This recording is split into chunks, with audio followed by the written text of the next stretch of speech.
no, my focus is this and this only. I've got a question for you, and it relates to exactly what you just said. So it's dealing with criticism.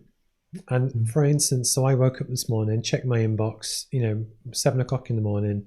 Bing, you've had a 2-star review on TripAdvisor, whatever it was. I've even forgot what I've called. It's not TripAdvisor, Trustpilot. Yeah. And anyway, and the guy, and I went back to a very nice message, because genuinely I was thanking him for his response, because it was on a free book, so it's, I'm not going to take it too personally. And his comment was that the graphics were great. It was a mixture between personal anecdotes and business strategy, but actually he just wanted the strategy bit, and he thought it was overhyped, and he was a bit disappointed. And I was like, okay, well, fair enough. But it was just, that's what I woke up to. And actually, I took the criticism on board, wrote back to him, whatever. But it's almost that balance of whenever you choose to put yourself out there, and as you do with your kind of films and stuff, it's almost, have you learned to deal with negativity? We get a lot of it. Yeah. If you can imagine working in a field so subjective, that without an inkling of anything, it's like you're asked to process very weird comments anyway. Can we make it more, I don't know, moody? Like some of the stuff, like it's always like just weird stuff, man. They're all fighting for attention in there at the minute. But like some of the abstract things that people go like, oh, can we just make it a bit more oomph? And you're like, well, what?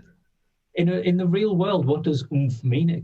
Oomph to me means like boom, massive explosion of energy and all this sort of stuff. Oomph to you might just mean, oh yeah, can we just turn the volume up a bit? Yeah. And we've done it in the past where we overreact to stuff and things like that. So in terms of criticism, like, because we get it a lot, we get a lot of opportunities to deal with it, and it's not necessarily, oh, we've done something wrong. It's just that when you're working collaboratively with people, and we're so open about this, that we don't make the film to 100%.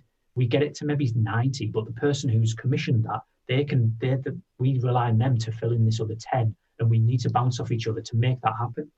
So you can't do that if you're not afraid to go. Yeah. Because it's the whole I forgot what the quote is. I've been terrible lately about remembering quotes. It's the whole man in the arena quote of where you've got to give credit to someone that's willing to step on the pitch, to use a Borough example, versus the guy in the crowd telling him he's crap at what he does. But actually, almost with age, I now took it relatively positively, as where a few years ago that actually would have really kind of wound me up.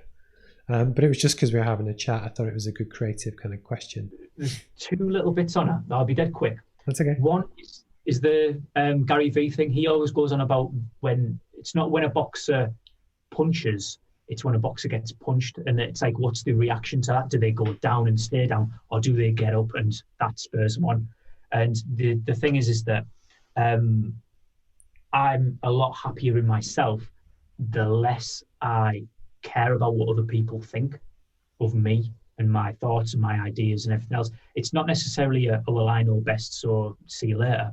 It's more like, we can work together, but I don't have to like curtail to every single bit. I can't change who I am just to please. One of my former guests, Chris, was talking about how it's the intent of the person. So although I might not have delivered the perfect result, I intended to do my very best of what it was, and almost that in itself is what gets me off the hook. So if I half-arsed something and the end product was poor, I would feel bad and I'd hate it.